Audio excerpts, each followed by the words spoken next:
Taxation एक ऐसी चीज़ है जो हर किसी के ज़िंदगी में कुछ ना कुछ तरीके से शामिल होती है। चाहे आप कहीं जॉब करते हैं, एक बिजनेसमैन है या एक स्टूडेंट, आपको टैक्स का कॉन्सेप्ट जरूर पता होगा। लेकिन क्या आपने कभी सोचा है कि भारत का टैक्स सिस्टम कैसा है, ये कैसे काम करता है और इसका इतिहास क्या है? इस वीडियो में हम आपको भारत के टैक्स सिस्टम के बारे में एक सी ओवरव्यू देने वाले हैं। हम देखेंगे कि टैक्सेस क्या होते हैं, इंडिया में उनका इतिहास कैसा रहा और आज के समय में टैक्स कैसा लगता है। साथ ही हम ये भी समझेंगे कि अलग अलग टाइप्स के टैक्सेस क्या हैं और इनका क्या इम्पैक्ट होता है। तो चलिए इस कॉम्प्लेक्स और इंटरेस्टिंग सिस्टम को एक सिंपल तरीके से समझते हैं।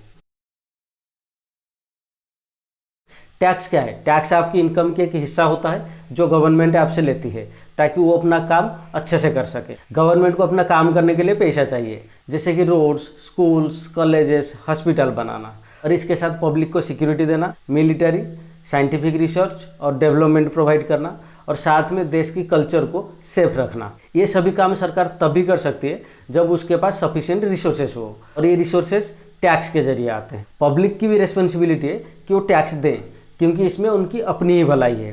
Proper education, health care facilities और सुरक्षा के लिए ये पैसा सरकार को देना बहुत ज़रूरी है, और इससे लोगों की ओवरऑल डेवलपमेंट होती है। सरकार की भी रिस्पॉन्सिबिलिटी है कि टैक्स का पैसा प्रॉपरली यूटिलाइज किया जाए ताकि हर सिटीजन को इसका फ़ायदा मिले। टैक्सेशन भारत में कोई नया चीज़ नहीं है। मतलब आप ये सोच रहे होंगे कि टैक्स सिस्टम यहाँ पे कुछ ही सालों से है, लेकिन भारत के इतिहास में ये सिस्टम बहुत पुराने समय से है। मनुस्मृति और चाणक्य के अर्थशास्त्र में टैक्स सिस्टम का जिक्र मिलता है। इनमें बताया गया है कि टैक्स को सोसाइटी के वेलफेयर और डेवलपमेंट के लिए डिजाइन किया गया था। ARF यानी एकेडमिक रिसर्च फाउंडेशंस, उसके एक जर्नल के मुताबिक मनुस्मृति में ये बताया गया है कि राजा को अपनी प्रजा से टैक्स लेनी चाहिए। अगर किसी के पास कुछ एनिमल्स या गोल्ड है तो उसका 50th पार्ट यानी 50 भाग से 1 भाग टैक्स के रूप में ले सकता है। अगर अनाज उगाया जाता है तो उसका 8वां, 6ठा या 12वां हिस्सा टैक्स के रूप में लिया जा सकता है। मनुस्मृति में यह भी बताया गया है कि टैक्स लगाना ऐसा नहीं होना चाहिए कि लोगों के लिए ज़्यादा दर्दनाक हो या टैक्स के वजह से उन्हें किसी प्रकार की परेशानी हो। टैक्स का अमाउंट ऐसा होना चाहिए जो लोगों को ठीक लगे और उन्हें महसूस हो कि उनके इनकम के हिसाब से ये बहुत सही है। बोधयन, जो एक फेमस मैथमेटिशियन थे, उनका ये कहना था कि राजा को अपनी प्रजा की हर तरह की प्रोटेक्शन करनी चाहिए और इसके बदले प्रजा की जो इनकम है उसका 6th हिस्सा यानी 6 भाग से 1 भाग टैक्स के रूप में ले जा सकता है। महर्षि वशिष्ठ भी यही कहते हैं कि अगर कोई राजा अपनी राजधर्म के अनुसार शासन करता है तो वो अपनी प्रजा की जो संपत्ति है उसका 6ठा हिस्सा ले सकता है। चाणक्य के अर्थशास्त्र में हमें चंद्रगुप्त मौर्य के टैक्स सिस्टम के बारे में पता चलता है। उस समय एग्रीकल्चरल प्रोड्यूस पर टैक्स लगाया जाता था। इसके अलावा irrigation, octroi duties, toll charges, custom duty, salt, जंगल प्रोडक्ट्स और माइनिंग पर भी टैक्स लगाया जाता था। सिर्फ उतना ही नहीं, लोगों के प्रोफेशन को भी क्लासिफाई किया गया था, जैसे कि एक्टर, सिंगर, म्यूजिशियन, डांसर, ये सभी, इन पर भी टैक्स लगाया जाता था। और जो टैक्स लिया जाता था वो अलग अलग तरह की होता था, जैसे कि gold coin, live stock animals, कपड़े, अनाज या किसी प्रकार की सर्विसेज के रूप में टैक्स लिया जाता था। चाणक्य के ये भी कहना था कि प्रजा से फोर्सफुली टैक्स नहीं लेना चाहिए। अगर लोगों को लगता है कि राजा की तरफ से उन्हें जो मिलना चाहिए वो नहीं मिल रहा है तो वो टैक्स की रिफंड डिमांड कर सकते हैं और उन्हें ये वापस कर देना चाहिए। मध्यकालीन भारत में भी जो अलग अलग शासक आए, जैसे कि कई सुल्तान, मुगल, मराठा, वो भी अलग अलग तरीकों से टैक्स लगाया करते थे। अशोक के समय में जमीन और उसके प्रोडक्शन पर अलग अलग टैक्सेस लगाए गए थे। मुगल पीरियड में भी बहुत सारे नए टैक्स लगाए गए। अकबर के जो फाइनेंस मिनिस्टर थे, राजा तोडरमल, उन्होंने देहसाला और जब्ती जैसे नए टैक्स सिस्टम बनाए थे और ये सिस्टम स्पेशली नॉन मुस्लिम्स पर लगाया गया था। 1765 में ट्रीटी ऑफ इलाहाबाद साइन होती है ब्रिटिशर्स और तब की मुगल बादशाह शाह आलम II के बीच। इस ट्रीटी के तहत ब्रिटिशर्स को अधिकार मिल जाती है कि वो जाके बादशाह के तरफ से लोगों से टैक्स कलेक्ट कर सकते हैं। 1857 में सिपाही विद्रोह की वजह से ब्रिटिशर्स फाइनेंशियल क्राइसिस में आ जाते और अपनी ट्रेजरी को भरने के लिए फरवरी 1860 में ब्रिटिशर के जो फाइनेंस मिनिस्टर थे विलियम जेम्स, उन्होंने भारत में इनकम टैक्स एक्ट इंट्रोड्यूस किया। इस एक्ट को जुलाई 1860 में पूरा देश भर में लागू कर दिया गया। 1961 में यानी इंडिपेंडेंस के बाद भारत सरकार की तरफ से एक नया इनकम टैक्स एक्ट इंट्रोड्यूस किया गया और 1 अप्रैल 1962 को इसे पूरा देश भर में लागू कर दिया गया। ये एक्ट ब्रिटिशर का जो एक्ट था उससे थोड़ा अलग था, क्योंकि इसे यहाँ के सिचुएशन को ध्यान में रखते हुए बनाया गया था। और आज भारत में जो इनकम टैक्स लागू होती है उसे यही एक्ट गवर्न करती है। देश में सोशियो इकोनॉमिक माहौल को ध्यान में रखते हुए समय समय पर इसे अमेंड भी किया जाता है। अगर प्राचीन काल के साथ आज के समय को कंपेयर किया जाता है तो पता चलता है कि तब भी राजाओं के मेन इनकम सोर्स टैक्स था और आज भी सरकार की मेन इनकम सोर्स वही। अब की जो इनकम टैक्स एक्ट है उसके हिसाब से भारत में टैक्सेस को दो मेन कैटेगरीज में डिवाइड किया गया। एक है डायरेक्ट टैक्स और दूसरा है इनडायरेक्ट टैक्स। पहले बात करते हैं डायरेक्ट टैक्स के बारे में। ये वो टैक्सेस हैं जो सरकार लोगों से या कंपनियों से डायरेक्टली ले लेता है, इसमें कोई इंटरमीडिएटरी नहीं होता। मतलब टैक्स पेयर खुद ही ये अमाउंट सरकार को पे कर देती है अपनी बैंक अकाउंट से। डायरेक्ट टैक्स भी दो तरह के होता है, एक इनकम टैक्स और दूसरा कॉर्पोरेट टैक्स। इनकम टैक्स आपकी एनुअल इनकम पर लगती है, यानी साल भर में आप जो कमाते हो उसका कुछ परसेंटेज आप सरकार को टैक्स देते हो, और ये परसेंटेज इनकम टैक्स स्लैब के हिसाब से अलग अलग होता है, जो हम आगे वीडियो में बात करने वाले हैं। अगर आपकी इनकम की बात किया जाए तो इनकम टैक्स एक्ट में आपके इनकम सोर्स को क्लियरली डिफाइन किया गया। मतलब पैसा आपके पास किन किन सोर्सेज से आएगी तो उसको आपकी इनकम माना जाएगी और उस पर आपको टैक्स देना होगा। एक्ट के हिसाब से आपकी इनकम इन 5 सोर्सेज से आती है। Number 1, salary income. अगर आप कहीं जॉब कर रहे हो तो हर महीना आपको सैलरी मिलती है, ये आपकी salary income. Number 2, house property income. अगर आपकी कहीं घर है और आप उसे रेंट में लगाया है तो उससे जो रेंट आती है वो आपकी इनकम होगी। Number 3, profits and gains from business and profession. इसका मतलब होता है कि पैसा आप अपने बिजनेस या प्रोफेशनल सर्विस से कमाते हो। जैसे आप कहीं दुकान चलाते हो तो उस दुकान से आपकी जो प्रॉफिट होता है वो बिजनेस इनकम कहलाता है। वैसे ही अगर आप एक डॉक्टर हो और अपनी प्रैक्टिस से जो पैसा कमा रहे हो वो आपकी प्रोफेशनल इनकम होगी। Number 4, income from capital gains. अगर आपके पास कोई एसेट है जैसे कि प्रॉपर्टी, शेयर्स, गोल्ड, ये सभी, उससे बेचकर जो प्रॉफिट कमाते हो वो आपकी इनकम होगी। एग्जाम्पल के लिए, अगर आपने 2 साल पहले एक प्लॉट 5 लाख में खरीदा था और अब उसे 7 लाख में बेचा तो 2 लाख का जो प्रॉफिट हुआ वो कैपिटल गेन है। Number 5, income from other sources. मतलब जो इनकम किसी और सोर्सेस से आती है, यानी पहले जो 4 कैटेगरी का इनकम सोर्सेस दिया है उन्हें छोड़कर बाकी जो भी सोर्सेस से आप कमाई करते हो।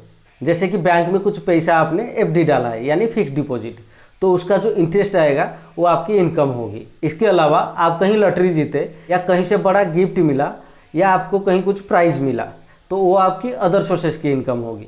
तो ये 5 सोर्सेस से आपके पास जो पैसा आएगी वो आपकी इनकम होगी और उस पर आपको टैक्स देना होगा। दूसरा डायरेक्ट टैक्स है कॉर्पोरेट टैक्स। ये टैक्स कंपनीज पर लगता है। जैसे इनकम टैक्स इंडिविजुअल्स पर लगता है वैसे ही ये कंपनीज पर लगता है, चाहे वो डोमेस्टिक कंपनी या फॉरेन कंपनी हो। ये टैक्स उन कंपनियों के प्रॉफिट्स पर लगता है जो वो अपने बिजनेस से कमाते हैं। अब बात करते हैं इनडायरेक्ट टैक्स के बारे में। इनडायरेक्ट टैक्स वो टैक्स है जो सरकार लोगों से डायरेक्टली वसूल नहीं कर पाती है। इसमें इंटरमीडिएटरी होते हैं। वो इंटरमीडिएटरी लोगों से टैक्स लेता है और सरकार को लोगों की तरफ से पे कर देता है। भारत में ऐसे 3 तरह की टैक्स एग्जिस्ट करती है। एक जीएसटी यानी गुड्स एंड सर्विसेज टैक्सेस, दूसरा कस्टम ड्यूटी और तीसरा एक्साइज ड्यूटी। जीएसटी का फुल फॉर्म है गुड्स एंड सर्विसेज टैक्सेस। ये एक ऐसा टैक्स है जो आप हर दिन पे करते हो लेकिन आपको पता नहीं चलता। इस टैक्स का 2 कैटेगरी पर असर होता है, एक गुड्स पर और दूसरा सर्विसेज पर। जब आप किसी दुकान, शोरूम या ऑनलाइन प्लेटफॉर्म से कुछ प्रोडक्ट खरीदते हो तब आप उस प्रोडक्ट पर जीएसटी देते हो। ये प्रोडक्ट्स को गुड्स कहा जाता है। जो प्राइस आप प्रोडक्ट के लिए पे करते हो उसमें प्रोडक्ट की कॉस्ट और उसके साथ जीएसटी भी शामिल होती है। एग्जाम्पल के तौर पर अगर आप एक टीवी खरीद रहे हो 15,000 रुपीज़ का तो उसके ऊपर 18% जीएसटी यानी 2,700 रुपीज़ लगेगा। तो टोटल अमाउंट जो आपको देना होगा वो होगा 17,700 रुपीज़। वैसे ही जब आप ग्रोसरी, इलेक्ट्रॉनिक्स, कपड़े और हाउस होल्ड आइटम खरीदते हो सब पर आपको जीएसटी पे करना पड़ता है। जब आप सर्विसेज लेते हो तब भी आप उसके लिए जीएसटी पे करते हो। जैसे आप रेस्टोरेंट में खाना खाते हो और मोबाइल रिचार्ज करते हो तो उसका जो बिल आता है उसमें जीएसटी इंक्लूड होता है। अगर आप कार, एसी या मोबाइल रिपेयर करते हो तब भी आप जीएसटी पे करते हो। दूसरा इनडायरेक्ट टैक्स है कस्टम ड्यूटी। कस्टम ड्यूटी एक ऐसा टैक्स है जो गवर्नमेंट तभी चार्ज करेगी जब गुड्स इंपोर्ट या एक्सपोर्ट किया जाता है, यानी जब कोई सामान देश के बाहर से अंदर आता है या देश के अंदर से बाहर जाता है। कस्टम ड्यूटी इंपोर्ट एक्सपोर्ट दोनों पर लगता है। एग्जाम्पल के लिए अगर आप एक फॉरेन मेड कार इंपोर्ट कर रहे हो तो उस पर कस्टम ड्यूटी लगता है और उस कार के कॉस्ट के साथ साथ ये भी पे करना पड़ता है। तीसरा इनडायरेक्ट टैक्स है एक्साइज ड्यूटी। आजकल लगभग हर प्रकार की गुड्स और सर्विसेज पर जीएसटी लगाया जाता है, लेकिन कुछ स्पेसिफिक प्रोडक्ट्स को जीएसटी के दायरे से अलग रखा गया है, जैसे पेट्रोल, डीजल, अल्कोहल और टोबैको प्रोडक्ट्स। ये प्रोडक्ट्स लोगों के द्वारा लार्ज क्वांटिटी में यूज किए जाते हैं, इसलिए सरकार इन पर हाई परसेंटेज एक्साइज ड्यूटी लगाने का फैसला किया है। एक्साइज ड्यूटी के जरिए सरकार इन प्रोडक्ट्स पर अधिक टैक्स लगा के अपना रेवेन्यू कलेक्शन बढ़ाती है, जो कि सरकार के लिए एक मेजर रेवेन्यू सोर्स है।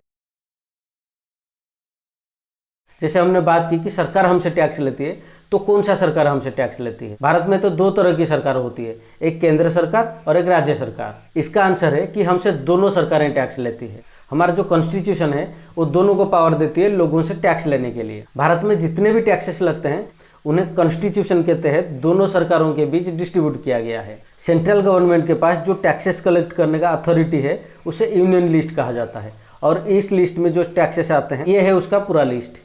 स्टेट गवर्नमेंट के पास जो टैक्सेस कलेक्ट करने का अथॉरिटी है उसे स्टेट लिस्ट कहा जाता है, और ये है उसका पूरा लिस्ट। स्पेशली जीएसटी की बात किया जाए तो सेंटर और स्टेट दोनों जीएसटी कलेक्ट करते हैं। एग्जाम्पल के लिए आप टीवी खरीद रहे हो और उस पर 18% जीएसटी देते हो, तो 9% सेंटर ले लेगी और 9% स्टेट ले लेगी, दोनों आधा आधा बांट लेंगे। और इसके लिए जीएसटी 4 टाइप के हैं: सीजीएसटी, एसजीएसटी, आईजीएसटी और यूटीजीएसटी। सीजीएसटी यानी central goods and services taxes, मतलब ये सेंटर चार्ज करती है। एसजीएसटी यानी state goods and services tax, मतलब ये स्टेट चार्ज करती है। आईजीएसटी यानी integrated goods and services tax, इसे सेंटर ले जाता है। यूटीजीएसटी यानी union territory goods and services tax, हमारा जो यूनियन टेरिटरीज है वहाँ पे एसजीएसटी के बदले यूटीजीएसटी लगता है। इसको थोड़ा अच्छे से समझ लेते हैं। जब कोई ट्रांजैक्शन स्टेट के अंदर होता है, यानी अगर आप महाराष्ट्र में हो, अगर उसके अंदर ही ट्रांजैक्शन हो रहा है, तब सीजीएसटी और एसजीएसटी दोनों लगता है। मतलब जो 18% जीएसटी आप दे रहे हो उसमें सीजीएसटी 9% और एसजीएसटी 9% होता है। जब आप दूसरे स्टेट के साथ कुछ ट्रांजैक्शन करते हो, यानी अगर आप महाराष्ट्र में हो और कर्नाटक से कुछ खरीद रहे हो, तो उस समय जो जीएसटी होगा वो होगा आईजीएसटी। मतलब 18% आईजीएसटी लगेगा और इसे सेंटर ले लेगा। जब किसी यूनियन टेरिटरी के अंदर कोई ट्रांजैक्शन होता है तो वहाँ पे यूटीजीएसटी और सीजीएसटी दोनों लगेगा। जैसे स्टेट के लिए एसजीएसटी एप्लीकेबल होता है, वैसे ही यूनियन टेरिटरी के लिए यूटीजीएसटी। आपने देखा कि भारत के टैक्स सिस्टम में अलग अलग तरह की टैक्स कलेक्ट किए जाते हैं, और उनमें से कुछ टैक्सेस के लिए फाइनेंशियल एलिजिबिलिटी रखा गया है। मतलब कुछ स्पेसिफिक लिमिट्स होती हैं जिन्हें क्रॉस करने पर आप टैक्स देने के लिए बाध्य हो जाते हैं। साथ ही अलग अलग टैक्स रेट्स भी होते हैं जो आपकी इनकम के हिसाब से अप्लाई होते हैं। तो चलो टैक्स रेट पर थोड़ा बात कर लेते हैं। पहला है इनकम टैक्स। इनकम टैक्स के लिए सरकार ने स्पेसिफिक लिमिट्स और टैक्स रेट्स के साथ एक स्लैब सिस्टम बनाया है, और इस सिस्टम के तहत लोगों की इनकम पर अलग अलग स्लैब के हिसाब से टैक्स चार्ज किए जाते हैं, और ये है फाइनेंशियल लिमिट्स और रेट ऑफ टैक्सेस। सरकार की तरफ से इसके लिए कुछ रिबेट और डिडक्शन की फैसिलिटीज भी रखा गया है। हर एक एज ग्रुप के लिए अलग अलग स्लैब बनाया गया। अब दूसरा है कॉर्पोरेट टैक्स रेट। भारत में 2 तरह की कंपनी होते हैं, एक डोमेस्टिक कंपनी और दूसरा फॉरेन कंपनी।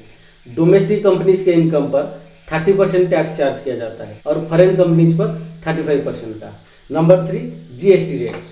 जीएसटी के लिए सभी गुड्स और सर्विसेज को अलग अलग कैटेगरीज में बांटा गया है, और उस कैटेगरीज के हिसाब से 5 टैक्स रेट्स हैं: 0%, 5%, 12%, 18% और 28%। कुछ इसेंशियल गुड्स हैं जो लोगों के लिए बहुत जरूरी हैं, उन्हें 0% कैटेगरी में रखा गया, और बाकी सभी को 5, 12, 18 और 28% में बांटा गया है। अगर फाइनेंशियल एलिजिबिलिटी की बात करें तो कंज्यूमर के लिए कोई एलिजिबिलिटी नहीं है, सबको टैक्स देना है। आप जितना भी अमाउंट का प्रोडक्ट खरीदो आपको टैक्स देना ही है। लेकिन जो बिजनेस एंटिटी होते हैं जो कंज्यूमर से टैक्स लेते हैं उसके लिए फाइनेंशियल लिमिट रखा गया है। गुड्स के लिए 40 लाख का लिमिट, जिसका एनुअल टर्नओवर 40 लाख क्रॉस करेगी उसे सरकार को टैक्स देना होगा। कुछ स्टेट्स को स्पेशली कैटेगरी में रखा गया है और उसके लिए 20 लाख का लिमिट है।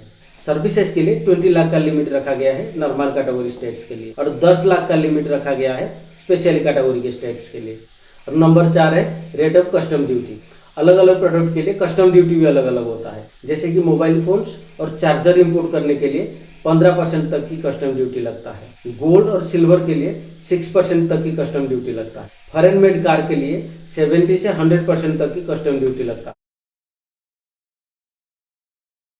देखो, भले ही सरकार टैक्स लेती है, लेकिन ये जो पूरा टैक्स सिस्टम है इसे वो खुद नहीं चला सकती। इसे रेगुलेट करने के लिए अलग से 2 अथॉरिटी बनाया गया है। एक central board of direct taxes यानी सीबीडीटी, और दूसरा central board of indirect taxes and customs यानी सीबीआईसी। इनकम टैक्स और कॉर्पोरेट टैक्स ये दोनों को सीबीडीटी मैनेज करता है। जीएसटी, कस्टम ड्यूटी और एक्साइज ड्यूटी को सीबीआईसी मैनेज करता है।